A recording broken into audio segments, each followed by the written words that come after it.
This meeting is being recorded. Hello, wonderful. This is Sarah, and I'm here with Jackie Brubaker, and we met on her podcast, That Girl, the podcast. And we are two girls who are going to be chatting it up about narcissism. Hello, Jackie. How are you? Hello, Sarah. Oh, what better conversation than talking about narcissism? Right? But you know what? Go We're ahead. going to talk about like how to make sure you don't find yourself in a narcissistic relationship. So it's a good, happy, shiny ending. Ooh, there you go. Well, what Yeah. was interesting is I was Googling the word narcissism for something, and I saw a graph of how often the word narcissism was used in like print, and it was like 100 years from 100 years ago. So 100 years ago, it was like barely mentioned, like maybe in like 5 publications ever. And then you just see it's like a roller coaster. Just up and Yeah. up and up and up and up and up, and still hasn't gone down. So I do want to remind people what a new conversation this is as far as its role in humanity. It's a very new conversation. Yeah, it really is. I'm in school to become a therapist, a psychologist, and there are a lot of terms that are thrown around, and narcissism is absolutely one of them. And it's important to know what that actually means, and that not every guy who acts like a dick on a date is a narcissist necessarily. People can have narcissistic traits. That does not mean they're a full-blown narcissist. And then some people, it's not a huge percentage, but a lot of this percentage are full-blown narcissists. And I'm going to tell you what that looks like. Absolutely. Please enlighten us. Yeah. So, basically the kinds of narcissists, well, first of all, I think the idea of narcissism that most people think of is the person who takes selfies all the time and who's like super vain, right? Now that is part of narcissism, but that doesn't mean you're a narcissist. That just means you're probably vain and trying to play the Instagram game and like, do you. Maybe you don't agree with it, but like let that person do their life. What narcissism is typically at the root of a narcissist. They've usually grown up with a parent or two parents that were narcissists themselves, and they grew up feeling a lot of different things, but mainly taken left in the cold. Really, they're just like abandoned. So they have a very low sense of self-worth. They're extremely insecure, even if they do not seem like they are. They're trying to put on a mask to show the world what they actually want the world to see them as, which is powerful, successful, wealthy, good looking, popular, philanthropic. Like they really want people to think they are amazing. And they usually do a very good job of that. But you have to remember that that is just one mask that they put on. And deep down, they lack, and this is really, really key, they lack empathy. And empathy is so important to remember because empathy isn't just, it is, are you okay? Wondering if the other person is okay. It's like, okay, cool. But it's a little bit deeper than that. It really has to do with, do you even care that they're okay?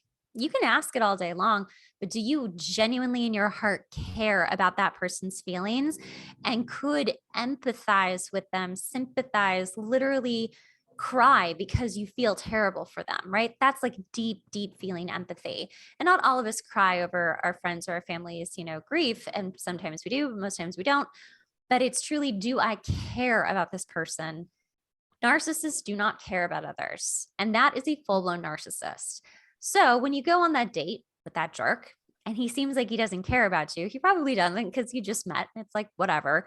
But I'm talking about like if he knew you for, months or weeks, like would he actually show you, I genuinely care about you because something terrible happened in your life and you need help. And I'm going to like literally sit there and hold your hand and listen to you and like tell you words of affirmation to let you know that I care. So I like to think about it as taking turns. Okay. So with a narcissistic person, it's kind of always their turn, right? Their wants, their needs, their Yes. desires, their image, their whatever is always first and foremost. Okay. So when you're talking about that empathy conversation, if I get to be the center of attention and grieve or be happy or successful or whatever, and it's not about the narcissist, Not about them. That's right. right? They Mm. have to be able to let me have a turn, let me have the spotlight. And Mhm. that's what's so hard for them to do, correct? Yes. And really, where that's coming from is that deep insecurity of, I'm not good enough. My mom didn't love me. My dad didn't love me. I didn't have friends growing up. I was the weird or whatever got them there. And like, there's all kinds of ways to get you there. But they are so deeply insecure. If the spotlight isn't on them, they're so afraid of either A, being not thought of, or B, that you'll actually find out who they really are. And they hate that version of themselves and they don't want you to see it. Absolutely. So, another quote I heard was that people who are nice don't pretend to be mean sometimes, Oh, yeah. That would right? be awful. Like, why would R- a nice person pretend to be mean? Right. But then when you're talking about the masks of the Yeah. narcissist, right? I think that's where that's important because people who are not nice Mm, can put on the mask of nice. Like if you see mm, someone and they have like dual personalities or Jekyll and Hyde, or, they act yeah. one way in public and one way in private, Yeah.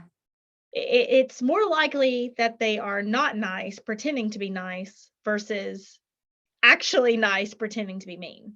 Absolutely. I think, you and I are both nice people. It's not to say that nice people don't get angry and say mean Absolutely. things. That's not what we're talking about.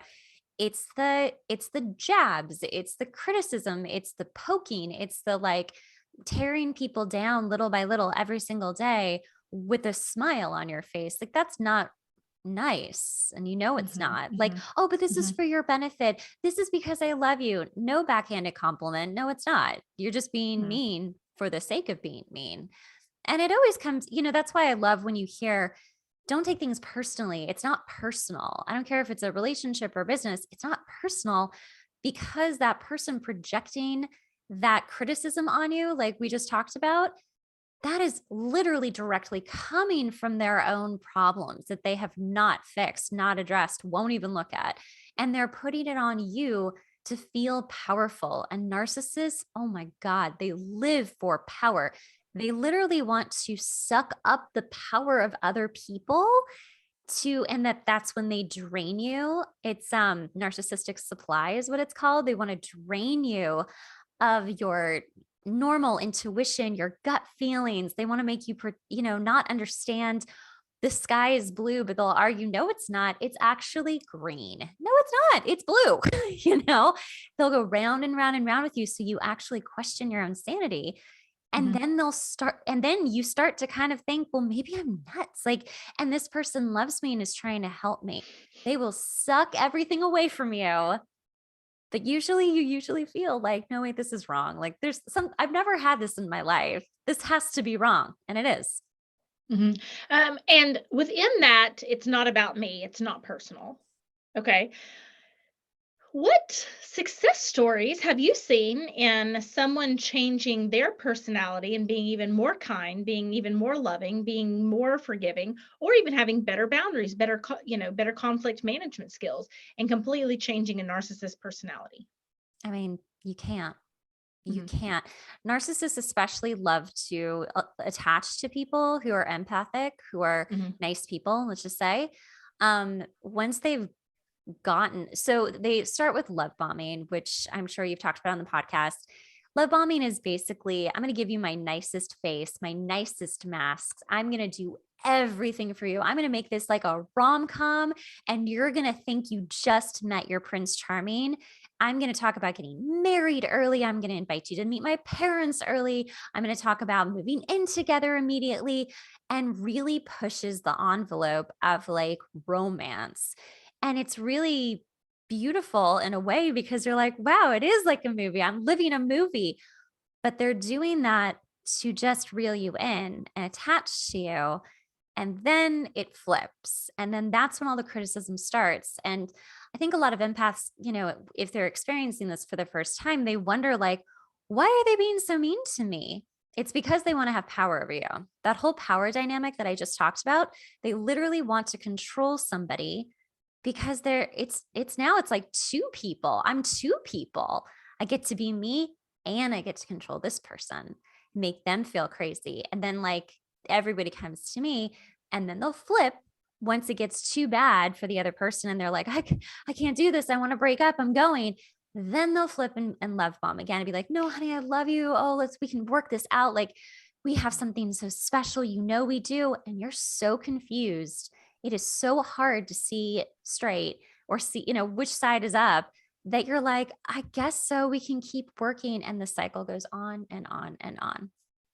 So yeah, if they're only being nice to suck you back in, that is really important data, right? Nice people. I don't think, okay, I'm only going to be nice to Jackie if I'm trying to use her for some reason. Yeah. Right. That's crazy town, right? Yeah. I mean, even I know we don't know each other that well, but it's like, oh, we got that time messed up. No big deal. Okay, here we go. Like, I mean, it's just, you can already tell like just the natural flow and ease of our personalities, where it's just like, okay, no big deal. Oh, how's this time? Oh, yeah, sorry. Right. I'll be 2 minutes late. Right. There's an ease of that. Right. And the fact that also we did have our times mixed up. I was just a space cadet the other day. And so, but the thing that you should look for too is that like in that instance, it was my fault. I immediately took responsibility. I didn't give you an excuse. I was like, oh my gosh, I like legitimately just messed that up. And I'm so sorry. You tell me when you're ready. And I like, let you tell me. A narcissist would be like, no, that's not at all what we had said. I don't care if it's writing. This is what actually was supposed to happen. And you messed up. This is all your fault. Blame you consistently. Or even in the situation, if I was the narcissist, where it's just like, well, I mean, you really inconvenience me. Like you really mess things up for me. Right. But I mean, I guess I can find another time if you're going to actually show up this time. Right. So that would be what it would look like on my end. If either one of those, where it's just like, I play the victim, right? Like, how dare you not show up for me? Don't you know how important I am? But I think it's important and there are different variations of narcissist. So I actually pulled up this great little tiny list. There's four personalities. And I just thought this was so perfectly put. So the one that you and I are really talking about is the grandiose narcissist. They are, I'm better than you, and I know it. And I'm going to be loud, and I'm just going to be like, manipulative, really arrogant, like they're entitled to success, your success, everybody's success, and they're going to gaslight you, which we'll get into later. The second one is the malignant narcissist, which is, I will do whatever it takes to get what I want. And these are the people, like, think like Wall Street guys, not all, no offense to Wall Street guys listening, but like the bad ones, like the Wolf of Wall Street, I'm going to do whatever the hell I want, and you're all going to suffer the consequences, and I don't care. I'm going to keep moving on. So like, they're really scary. Then there's the covert narcissist, who really is, I'm a great artist, but the world will never notice my talent, who's basically this passive aggressive, insecure, or sensitive, overly sensitive victim. I think that there are a lot of, unfortunately, I love my women, I love my girls, but there are a lot of women who can go lean into this sort of area. I have a parent who is not my mother, who is this exactly. So they're very, no one will ever know how great I am because it never worked out for me. And it was everybody's fault but mine that it didn't work out. And then the last one is, and I have dealt with this one before, is the communal narcissist. Look at all the things I've done for the world. So they're like, they're the philanthropists who are like, oh my gosh, look at what I'm doing to help the world. I'm an amazing person. Look, small, big, whatever, it doesn't matter. That one especially irks me to like a really like deep degree because you're just like, if you're going to do something nice for someone or a cause, it's one thing to like maybe give a little like shout out in a nice way. But honestly, and this is just my opinion, this doesn't mean that this is right or wrong, but I kind of feel like if you're going to do something really nice on a global scale, like maybe don't talk about it and just do it, Well, those are really confusing in the dating process, right? Because if a guy, for example, and they can be guys and girls. I'm glad you pointed out. Right. I agree on the victim mentality. Mhm. Most of the time, if Mhm. it's a toxic male, it's that hero, more aggressive, grandiose of Mhm. subtype. And then most of the time, if it's a female, it tends to It's be that covert. I'm a victim, poor pitiful me. And it can go Yeah, both most of the totally. generally speaking. Um, but if you're going through a dating app, it's, oh, he's so great. He helps the orphans. He builds wells in Africa. He Yeah. does this, he does that, right? Like that's not who your mama told you to watch out for. No, that's the one your mom's like, "Please marry him. Marry someone just like him." Yes. Okay, Yes. I literally dated that person. And when he was the narcissist that I learned all this fun stuff from, and I'm very glad that I learned it all, and it's been over and I'm fine, don't worry. But when he would show up on dating apps, all of my girlfriends would send me screenshots and they're like, "Wait, what? Who is this person?" I'm like, what's so scary is that every single girlfriend was like, "If I didn't know this was him, Mm, I would have absolutely tried to date him." mm, mm. And that's also really scary because they look so good to everyone else, Oh right? yeah. So it's like, what? You're breaking up with him? Yep. He's a what are you thinking? Like, you must be crazy. You must be the crazy one if you're breaking up with him, and I've heard that so many times. Right? It's Right, so frustrating. and then your friends and family don't realize that they're already feeding the crazy making that you're getting with your partner, Right. telling you that you're wrong, that you don't understand, that that never happened, like, and it's very difficult to get out of these relationships because again, they really think of them as a leech. They just want to leech Mhm. onto you and stay forever and suck the life out of you. And you are just trying to get rid of them. But if you're being told by your friends and family how Yeah. wonderful they seem, and you're already thinking that maybe you're crazy, you're having some kind of psychotic break, you're like, well, maybe I really just need to like love this person. He keeps telling me how much he loves me. I mean, it's really difficult. But I mean, I'm such a huge advocate in listening to your gut, even when you're super confused. Cause I remember being there. I really do. I just kept thinking, you know what? Why don't we just get married? We'll just get married. And I know that's not supposed to fix things, but for whatever reason, it'll just sort of fix something. And maybe, we'll recommit and blah, blah, blah, like any kind of excuse. But deep down, I was like, yeah, but we're going to get divorced. So, I mean, why get married? I mean, you know what's going on and you know that you've never been crazy before. Why are you crazy now? Hmm? Mhm. Why are you only Mhm. crazy with this person? No one else thinks you're crazy.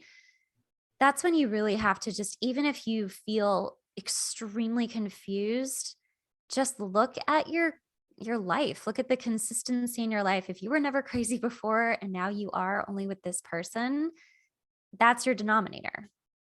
Or if your person is saying how selfish you are, but everyone else in Oh your life yeah. says you're not selfish, or Right. yeah, how controlling you are. But it's like no one Yep. else has ever said I was controlling. Mhm.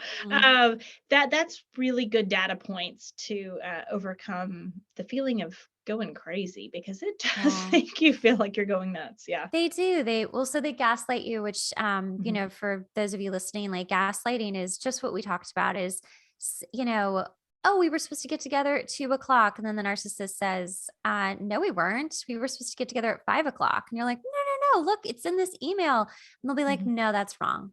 That was a mistake. It was a technical glitch. They'll say anything to get their way and to say that you're wrong. And that is the start of crazy making. And that's why they call it, well, there's an old movie called Gaslight, and basically, the man was turning up or turning down the flames of the gas lamps in their house a little tiny bit every every day or every week or something. And he was quote gaslighting her because he was making her believe that nothing was changing with the lights, even though she's like, "Look, they're literally dimmer," and he's like, "No, they're not." She's like, "Oh, but they are. Look it." And he's like, "No, honey, sit down. Like something's wrong with you." So Mhm. that's what And gaslighting. gaslighting, it's also changing the topic in a Mhm. way that diverts you from the truth, Yes. right? So it's like, okay, we were supposed to be here at 2, and they kinda change the no, it was like a miscommunication in the email. Well, you were supposed to be here at 2. That's the topic at hand, right? Yeah. Like, and let me divert it. Let me blame shift. Let me change topics. Let me talk about anything other than what I did wrong, Mhm. which is not show up when I say I was going Right. to, right? And also, let's bring up that topic from like 3 months Uh-huh. ago that doesn't Uh-huh. really exist anymore. Let's rehash that one too, even though that was totally nothing. I remember getting in a this is so funny and dumb. Got in this huge argument. Oh, and okay. Also, another thing narcissists love to do is ruin a special day. I don't care if it's a holiday, a birthday, a vacation. Ooh, especially vacations. Um, a special day for you. They will do anything to take the spotlight off of what it is, whether it's you, a vacation, somebody else's birthday, whatever it is. So we were going to go apple picking. Super cute, right? Adorable. He picked the biggest fight with me over something so small. It doesn't even matter what it was, but I'm like, I honestly don't know where that thing is. I never had it. And he's like, yes, you did. I'm like, no, I didn't. It was yours. I've never touched it. I don't have it. He actually went ahead, like we searched my entire car after we arrived to the apple picking. We searched my entire car. It was not there. Broke up with this crazy person. Months later, I was going to sell my car. He had literally put it in not what is it? The center Console or console. something. Yeah. Although it had never been there before, but suddenly there it was. And I'm like, oh, he was literally placing stuff for me. I mean, we ripped my car apart looking for this tiny little thing. And there it was. And I was like, oh, I hate you so much. I don't anymore, guys. Don't worry. Well, that's where, because there's always the question, do they know what they're doing? I'm going to go with a hard yes on this. Yes. Jackie, you let me know your opinion. My opinion is yes. Yes. Yeah. And all the books that I've read on toxic people and narcissism and this, and it's all, well, I've showed you my joke, like book on narcissism, which is just like a white piece of paper that I, put my handwriting on. But within all the conversations about toxic people, do they know what they're doing? Yes. Are they going to change? No. That's a simple, that hours and hours and studies, and there is a very definitive answer on this. It's not, no one's guessing, right? Like no one's guessing on this. And even really most of the story, I hate to say this, but most of the stories of change I've heard are like success stories. Be like, oh, we saved our marriage, we saved the relationship. As I kind of figure out more about their story, typically I think that's not saving the relationship at all. Like, you're still in a very controlling. They changed strategies, Yes. not their personalities. Yeah. Right? Yeah. So it's confusing. I think that that's a really great way of putting it. It's a strategy. I do believe in couples who've been together for a long time, and maybe they just need to find different ways to communicate. And that's a constant habit every single time they have to communicate in a certain way. And it's exhausting. And a lot of people don't like to do it because it's exhausting. You're changing a habit. I do think that people do that, and that's possible. But when you're dealing with someone who is toxic, who is a narcissist, who has narcissistic traits, that is so deeply ingrained in who they are. I mean, those are the first memories and behaviors they were developing as a human.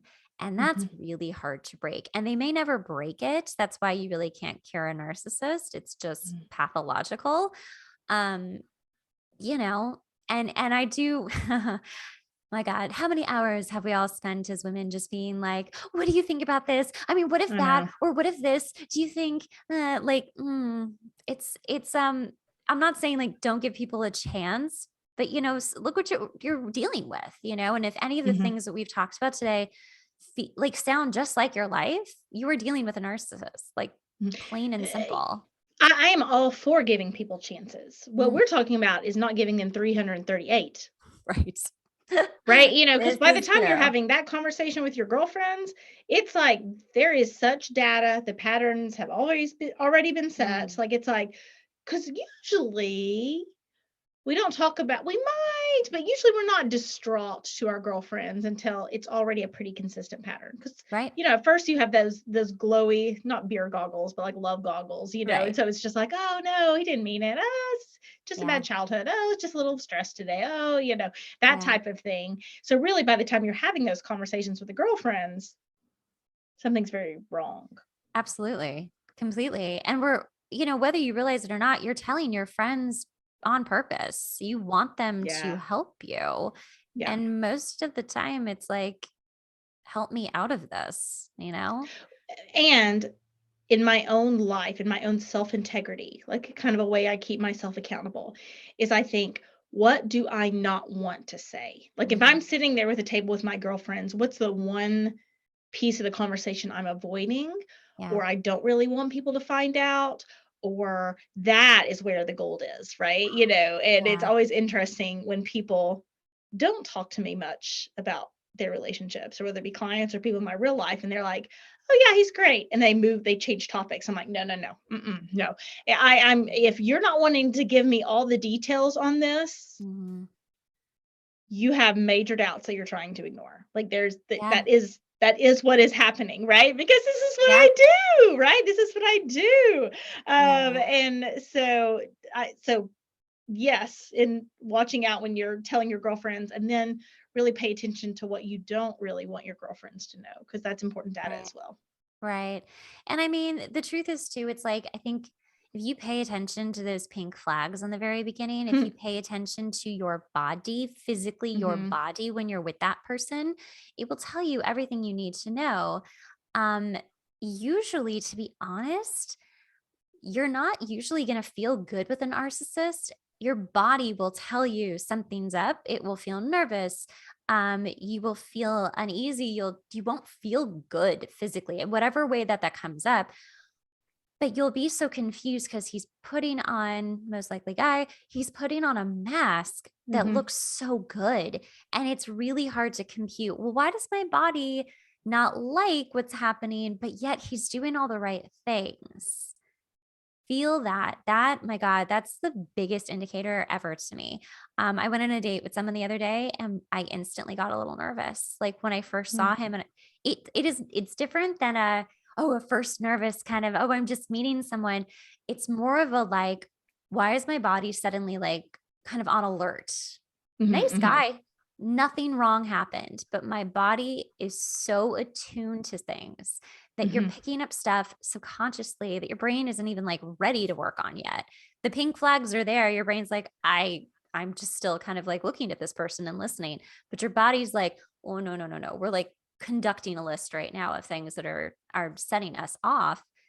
And that's really important to listen to. If you suddenly if you're in a relationship and you start gaining weight or having headaches all the time, or physically you are changing and you're not you anymore, that was the first time it had ever happened to me. I'd never been in a relationship where my body rebelled. I was like, whoa, I'm a healthy person. What is going on? And it was because it was like, danger, danger, get away, like go away. And also I just really want to drive this home. If you are trying to get out of a narcissistic relationship, again, it's really hard. So like do call on people to help you. Call your friends and your family like to help you move out, to help you move him out, which is what I had to do. Get the support, because to do it on your own, I mean, it took so many times to break up with this person over years to finally get him to go away. And even though we were broken up for like 3 months, he still thought we were together and we weren't. And then that got very scary. So, you call on the support of the people around you. I love it. Jackie, will you tell people where they can find out more about you and your work? Yes, please. You can find me all over Instagram, Jackie Brubaker. I'll be in the show notes, I'm sure. So you can just click on that link. You can also find me on my podcast, That Girl, the Podcast, everywhere you get your podcasts. I bring on exciting people and inspiring people like Sarah, and we talk about inspirational stories, and we talk a lot about relationships and dating and spirituality. And it's a good time. And then I have a new website coming out very soon. So it might be up by the time you listen to this. Maybe not. If it's tomorrow, it's definitely not up tomorrow.